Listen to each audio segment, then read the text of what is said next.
Good morning class. आज हम लेके आए हैं विजयनगर साम्राज्य। आखिर विजयनगर साम्राज्य का स्थापना कैसे हुआ? देखिए, विजयनगर साम्राज्य मेरा आज टॉपिक है। ये विजयनगर साम्राज्य का स्थापना दिल्ली सल्तनत का जो काल चल रहा था ना, तुगलक वंश जब चल रहा था उस समय हुआ। उस समय मोहम्मद बिन तुगलक जो था ना, देखिए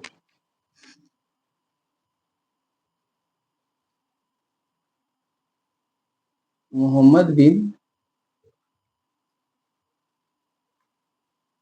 बिन तुगलक का कार्यकाल चल रहा था। उस समय विजयनगर साम्राज्य का स्थापना हुआ। ये किस तरह से हुआ देखिए, बताते हैं आपको। उस समय जो कर्नाटक है ना, उसको काम्पिल्य कहा जाता था। काम्पिल्य ये कर्नाटक था, ठीक है।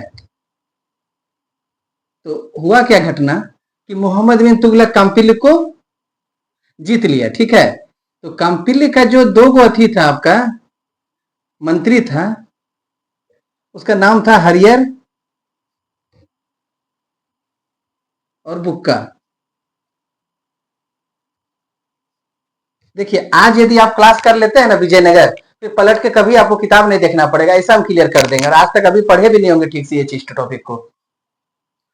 तो मोहम्मद बिन तुगलक क्या किया कि हरियर और बुक्का को लेके चला गया। आज तक हम लोग इतिहास में पढ़ते थे कि विजयनगर साम्राज्य की स्थापना हरियर बुक्का ने की। क्यों की, कैसे किया, क्यों किया, ये किसी को नहीं पता है, ठीक है। आप लोग को जो भी शॉर्ट एग्जाम का तैयारी करते हैं, रेलवे ग्रुप डी एसएससी का तैयारी करते हैं, वो इतना ध्यान नहीं देते हैं। लेकिन फिर भी आपको समझना चाहिए, इतिहास जानोगे नहीं तो सीखोगे कैसे, ठीक है। आप समझिए किस तरह से इसका स्थापना हुआ, क्या घटना हुआ।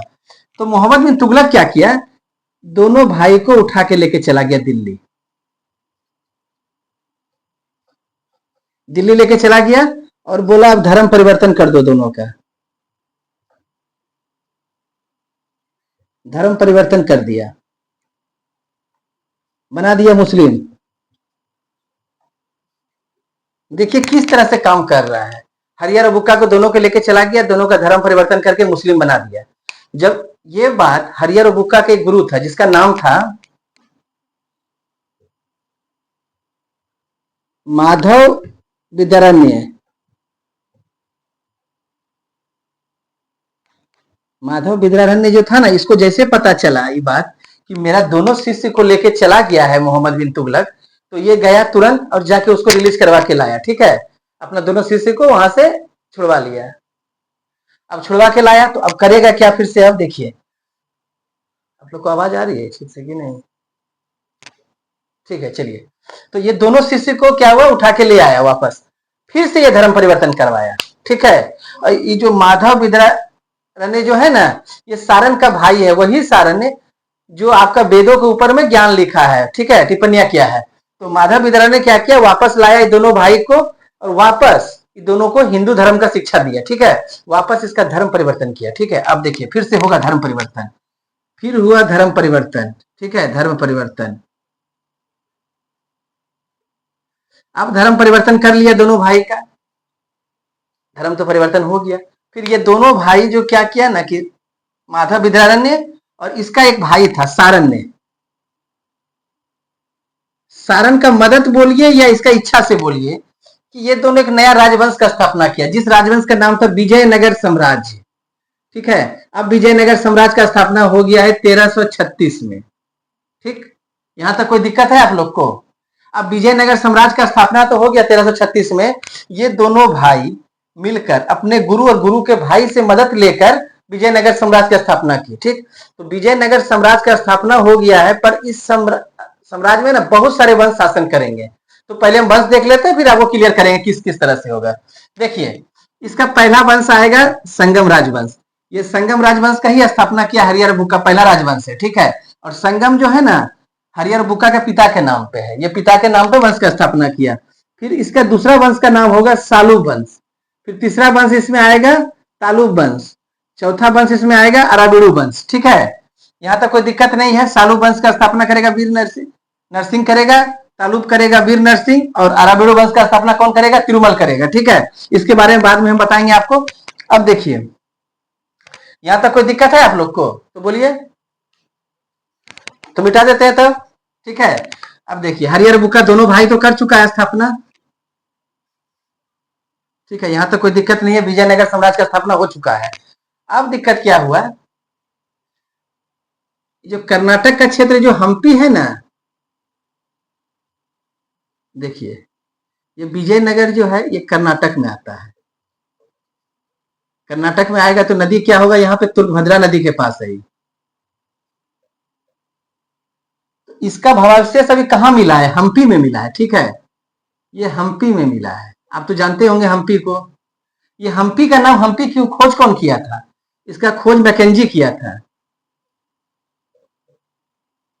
मैकेंजी 1800 में किया था, ठीक है, 1800 ईस्वी में।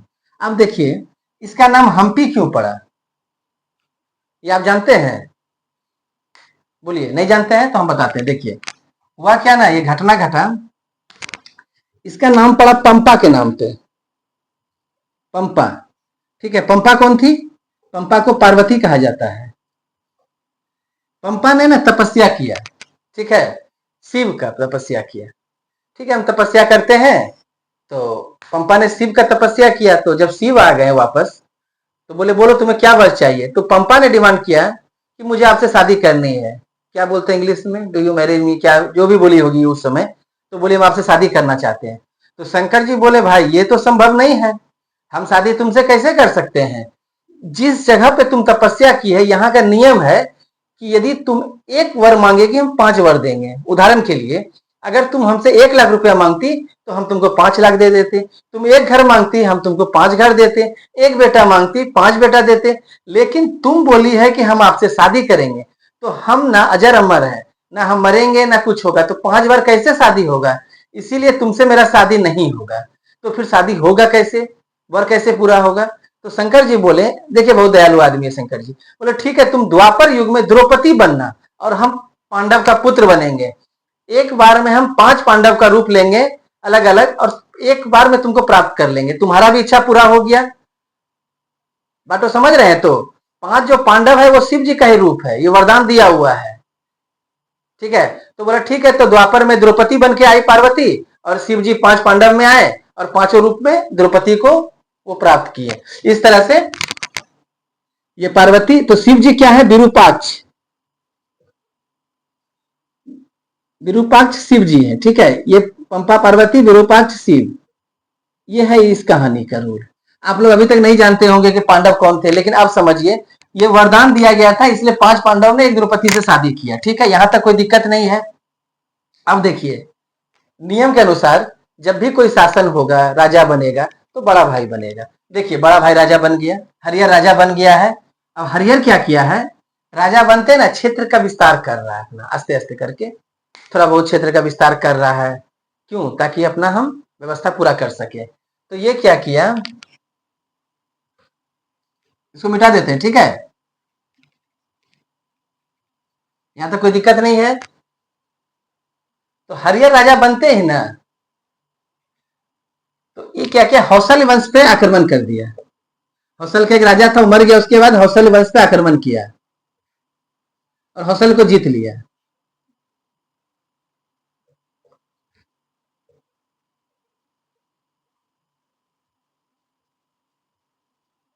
किया और जीत लिया।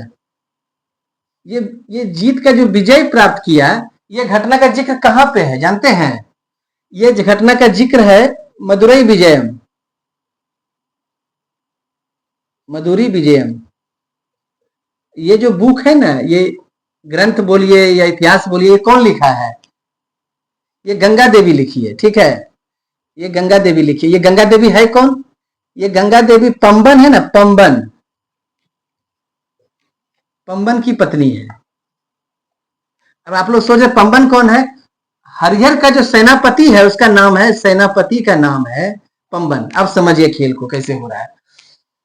हरिहर का जो सेनापति पंबन है उसका पत्नी कहानी लिख रही है, अपना पति का विजय वृतांत लिख रही है कि मेरा पति गया है, मदुरई विजय प्राप्त किया है, ठीक है। राजा कोई भी रहे, जब तक सेनापति काम नहीं करेगा तब तक विजय नहीं होगा। यही ग्रंथ से पता चलता है कि हौसले वंश पे आक्रमण करके हरिहर ने हौसले को जीता था, ठीक है। तो मदुरई विजय में गंगा देवी ने इस बात का वर्णन किया है कि किस तरह से जीता गया क्षेत्र था और कैसे कैसे क्या क्या हुआ, ठीक है। तो अब हरिहर क्या किया है कि अपना सीमा को बढ़ाते जा रहा है आस्ते आस्ते करके, ठीक है। तो ये चीज करते करते कुछ समय पश्चात इसकी मृत्यु हो जाती है 1356 में। ठीक है, यहां तक आप लोग नोट करते जाइए। जैसे 1356 में उसकी मृत्यु होती है तो उसका भाई बनता है शासक, जिसका नाम है बुक्का वन।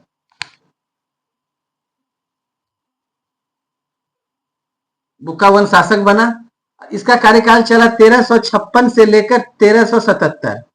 ये क्या किया, जैसे शासक बना ना तो ये बोला कि नहीं, साम्राज्य को विस्तार करना होगा, भैया जितना बढ़ाए तो उससे ज्यादा करेंगे। ठीक है, तो ये भी अपना साम्राज्य विस्तार का नीति अपनाने लगा।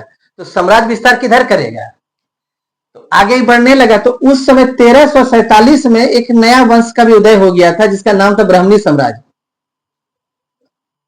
ब्राह्मणी साम्राज्य, जिसका संस्थापक था अलाउद्दीन हसन गंगू।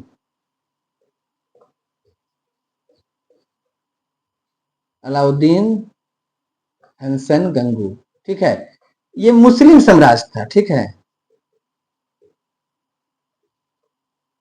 मुस्लिम साम्राज्य।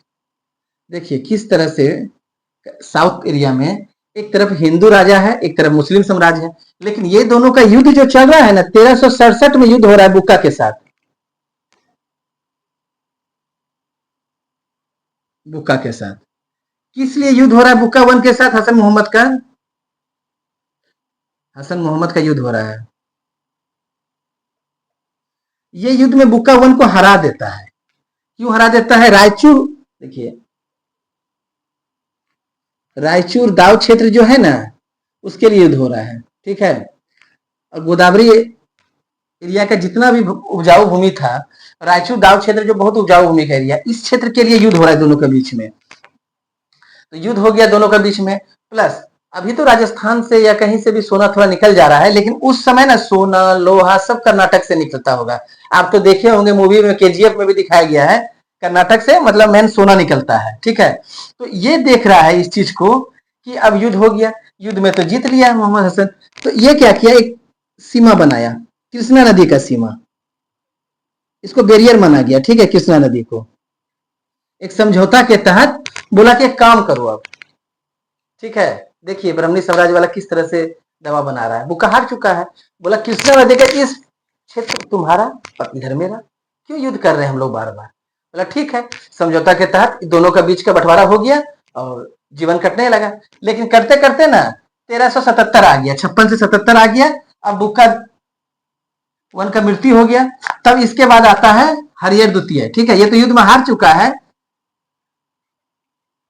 समझ रहे हैं आप लोग, तो कोई दिक्कत आ रही है तो बोलिएगा, आप लोग कमेंट कीजिएगा। यदि इसके अलावा कोई भी टॉपिक आपको पढ़ना है तो कमेंट करिएगा, हम आपको डिटेल्स में पढ़ाएंगे। ठीक है, अब आता है हरिहर। हरिहर दो, इसका कार्यकाल होगा 1377 से लेकर 1404। ठीक है, ये थोड़ा शक्तिशाली शासक था। ये बोला नहीं, अब हम शासन में आ चुके हैं, अब हमको क्षेत्र बढ़ाना होगा। ब्राह्मणी साम्राज्य जो इसका क्षेत्र छीन लिया था ना, ये फिर से युद्ध 1377 में युद्ध कर लिया, और युद्ध करके पूरा क्षेत्र को उधर का सीमा को जीत लिया। मतलब गोवा वाला बीच जितना था, गोवा का क्षेत्र हो गया आपका, इधर जितना भी क्षेत्र था ना आसपास का क्षेत्र सब जितना चालू कर दिया ये, और मिला लिया अपने में। ठीक है, मिला लिया। जब ये क्षेत्र तो मिला लिया अपना में, तो ये उपाधि धारण किया। क्या उपाधि लेगा अभी, भाई काम तो बड़ा किया है, तब ये उपाधि लेगा महाराजा धीराज की उपाधि। ये पूछा जाता है क्वेश्चन एग्जाम में, महाराजा। अब भाई महाराजा धीराज तो बन चुका है, और क्या बन सकता है, और क्या उपाधि लेगा, परमेश्वर का उपाधि लेगा। समझ रहे, भगवान का उपाधि लगभग हो चुका है परमेश्वर। यहां तक कोई दिक्कत है। ठीक है, परमेश्वर का उपाधि लिया, महाराजा धीराज का उपाधि लिया। इसका समय में ना आपको हम बता दिए कि ये गोवा क्षेत्र जीता, कर्नाटक का बेलगांव भी क्षेत्र उससे जीत लिया। और ये एक नया काम क्या किया, ये श्रीलंका तक पहुंच गया। बोला नहीं, इतना से काम नहीं चलेगा, श्रीलंका पहुंच गया और वहां जाके बोला कि हमको तुम कर दो। समझ रहे हैं, तो इसका रणनीति कहां तक था, ये श्रीलंका तक पहुंचा और वहां से बकायदे कर लेके आया। करते करते इसका कार्यकाल 1404 कंप्लीट हो गया। यहां तक कोई दिक्कत है आपको तो बोलिएगा, कोई दिक्कत नहीं है। इसका कार्यकाल विस्तार भी बहुत हुआ था। ठीक है, इसको मिटा देते हैं। देखिए दो शासक का नाम हम नहीं लिखेंगे, बहुत कम जगह इसके बारे में पढ़ाया जाता है, हमको छोटा मोटा किताब में तो नहीं पढ़ाया जाता है क्योंकि पूछा भी नहीं जाता है, जिसका नाम है विरूपाक्ष और बुक्का द्वितीय। देखिए कमजोर लोग को कोई याद नहीं रखता है, ठीक है। विरूपाक्ष दो शासक, देखिए हम लेकिन फिर भी लिख के रख दिए आप लोग के लिए, बुक्का द्वितीय। ये दोनों जो है ना कमजोर है। 1404 में आया, 1406 में खत्म, ये दोनों का साम्राज्य खत्म। मतलब सोचिए कि दो शासक 2 साल में खत्म हो जा रहा है, तो क्या इतिहास होगा इसका। इतिहास उसी को याद रखता है जिसने इतिहास रचा है, इसीलिए आप लोग पढ़िए, इतिहास रचने का तैयारी कीजिए, ठीक है। अब इसके बाद आता है, इसको मिटा दें, ठीक है चलिए। हरिहर द्वितीय ने तो काम अच्छा किया था, ठीक है। अब आता है इसके बाद देवराय वन। यहां तक आप लोग कोई दिक्कत नहीं है। देवराय वन जैसे शासक आता है 1406 में आता है, ठीक है। 1406 से 1422 तक चलता है। इसमें क्या हुआ, जो ब्राह्मणी साम्राज्य को जो हरिहर द्वितीय हराया था ना, तो वो लोग तो गुस्सा में था, साला कैसे होगा अब, ठीक है। तो वो लोग गुस्सा में था, कैसे हम लोग को वापस लेना है। देखिए ये उन लोग को भाषा में जो भी बोला करता होगा, हम रब शब्द इस्तेमाल नहीं करेंगे, तो कैसे करके वापस साम्राज्य को मिलाना होगा। तो उस समय एक राजा था जिसका नाम था फिरोज। फिरोज ने आक्रमण कर दिया देवराय वन पे, देवराय को हरा दिया युद्ध, ठीक। अब देवराय को हरा दिया तो फिरोज को क्या क्या मिलेगा, अब देखिए समझौता किस तरह से होगा। देवराय अपनी बेटी की शादी करेगा, अपनी बेटी का शादी करेगा, शादी कर दिया, ठीक है भाई। तो शादी तो आप कर दिए, दहेज कौन देगा, बोला ठीक है दहेज भी देंगे। क्या दहेज दीजिएगा आप हमको।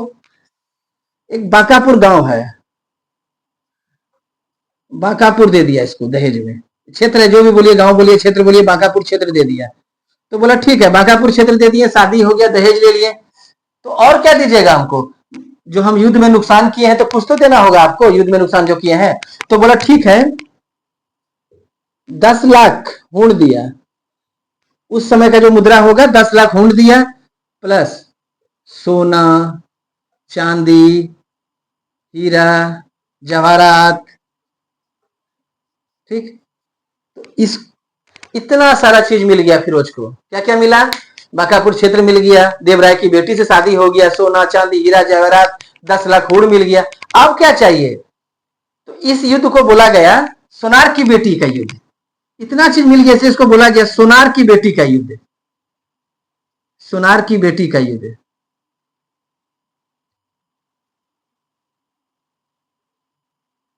यहां तक कोई दिक्कत है आप लोग को तो बोलिएगा। तो ठीक है, ये तो इतना काम हुआ, लेकिन ये किया क्या आखिर में, थोड़ा सा भी तो काम किया होगा। ये बांध बनवाया, तुर्कभद्रा नदी पे बांध बनवाया। देवराय वन का प्रथम काम क्या था, तुर्कभद्रा नदी पर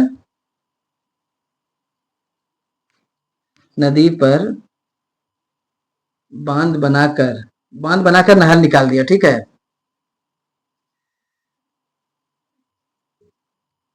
यहां तक आप लोग कोई दिक्कत है तो बोलिए। देखें किस तरह से युद्ध चल रहा है हिंदू मुस्लिम का बीच में, आज से नहीं शुरू से चलता आ रहा है। अब तुर्कभद्रा नदी पे बांध बना दिया, ये देवराय द्वितीय प्रथम का कार्यकाल खत्म हो गया, ठीक है, इसको मिटा देते हैं। अब आएगा देवराय द्वितीय, ठीक है। देवराय द्वितीय को ही ना महान सम्राट कहा जाता है, ठीक है। संगम वंश का ना सबसे महान सम्राट देवराय द्वितीय को कहा जाता है, ठीक है। बाद में बताएंगे किसके कार्यकाल में कौन आया था, यात्री सब घूमने, कोलो कॉन्टी भी आया था, अब्दुल रज्जाक आया था, वो सब भी आप लोग को बता देंगे, लेकिन मेन मेन चीज अभी बता दे रहे, ठीक है। अब आता है देवराय देवराय द्वितीय, ठीक है। इसको महान शासक बोलिए आप लोग, महान शासक, नोट डाउन करिएगा, महान शासक। मतलब संगम वंश का सबसे महान शासक यही था, ठीक है, जिसका कार्यकाल था। इसके बाद कोई महान शासक नहीं आया 1422 से 46। ये क्या क्या किया, देखिए इसका नाम पहले जान लीजिए, क्या क्या नाम है। इसका नाम है इमाड़ी देवराय, पोड़ देवराय, ठीक है, लिख देते हैं हम। इमाड़ी देवराय भी कहा जाता है इसको, पोड़ देवराय भी कहा जाता है, गज बेटकर भी कहा जाता है। गज बेटकर का मतलब हो गया हाथियों का शिकार करने वाला, ठीक है। और सुनिए ये क्या क्या काम किया हम बता देते हैं, फिर लिख देंगे आपको। अरब से घोड़े आयात करता था ये। अच्छा अच्छा, उच्च कोटि का तीरंदाज को नियुक्त किया, बढ़िया नस्ल का घोड़ा लाया, मुसलमानों पे मस्जिद बनवा दिया, ठीक है। जागीर प्रदान किया, ये मुसलमान के नजर में भी अच्छा बनना चाहता था ताकि मेरा राज एकदम पूरा साम्राज्य कायम हो सके, ठीक है। तो ये क्या क्या किया बताइए तो जरा सा फिर से आप लोग नोट डाउन कर लीजिए। मुसलमानों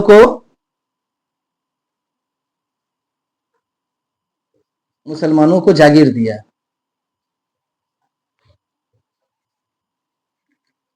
मस्जिद बना दिया, और क्या क्या पता है, अरबी घोड़े आयात किया, आयात किया। और क्या किया है, तीरंदाज को नियुक्त किया है, हाई क्वालिटी का तीरंदाज, ठीक है। इतना तो कोई दिक्कत नहीं है आप लोग को। अब बोलिए कहाँ समझ में नहीं आ रहा है आप लोग को। देखिए किस तरह से विजयनगर साम्राज्य चल रहा है, ठीक है। ये प्रथम वंश ही चल रहा है। देखिए इसे नोट डाउन कर लिए आप लोग तो मिटा दे। चलिए, देवराय द्वितीय महान शासक था, क्या क्या उपाधि धारण किया था, क्या नाम था, क्या क्या नाम है इसका बोलिए तो। अब इसके बाद आता है मल्लिकार्जुन, ठीक है। कोई खास काम नहीं किया, फिर भी हम लिख देते हैं, यहाँ लिखा हुआ है देखिए। अब आता है मल्लिकार्जुन 1446 से 65, फिर लास्ट शासक आता है विरूपाक्ष, जो कुछ काम नहीं किया इतिहास उसको याद भी नहीं करता है, ठीक है। आपसे पूछा भी नहीं जाएगा उसे, जो जो मैन मैन है फर्स्ट लास्ट बारे में पूछा जाता है और जो अच्छा काम किया है, ठीक है। विरूपाक्ष आया 1465 से आया और 1485 तक रहा, ठीक है। कोई दिक्कत है तो बोलिएगा। अब विरूपाक्ष का 1465 से 85 तक आया। इसके कार्यकाल में ना चंद्रगिरी का जो गवर्नर था, ठीक है, वो विरोध कर दिया। क्या हुआ इसके काल में, चंद्रगिरी का गवर्नर विरोध कर दिया।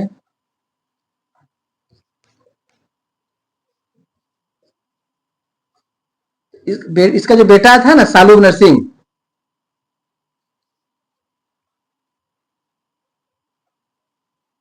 सालूब नरसिंह जो था विरूपाक्ष को गद्दी से हटा दिया। विरूपाक्ष को 1485 में गद्दी से हटा दिया, ठीक। हटा के नया वंश का स्थापना किया, जिसका वंश का नाम क्या था, सालूब वंश। अब आता है नया वंश, सालूब वंश, ठीक है। यहां तक कोई दिक्कत नहीं आप लोग को। अब सालूब वंश चलेगा 1485 से लेकर 1505। यहां तक कोई दिक्कत है तो बोलिए आप लोग। नहीं दिक्कत है तो आप लोग नोट डाउन कीजिए। यदि मेरा वीडियो आप लोग को अच्छा लगता है, थोड़ा सा भी अच्छा लगता है, तो चैनल को सब्सक्राइब कीजिए ताकि हम और भी अच्छा से आप लोग को पढ़ा सके, और लोग को शेयर कीजिए जो भी पढ़ने वाले बच्चे हैं, और मेरा चैनल को सब्सक्राइब करिएगा तो हमको मोटिवेशन मिलता है ना, ठीक है। आप लोग नोट डाउन कीजिए। कल का क्लास में हम सालूब वंश पढ़ाएंगे। देखिए अब क्या क्या वंश बचा हुआ है। आज ये वंश कंप्लीट हो गया, कल होगा सालूब वंश, तालुब वंश, अराबिडू वंश, ठीक है। सब एक एक करके हम आपको बता देंगे, आप लोग नोट डाउन करिए, ठीक है। जय हिंद।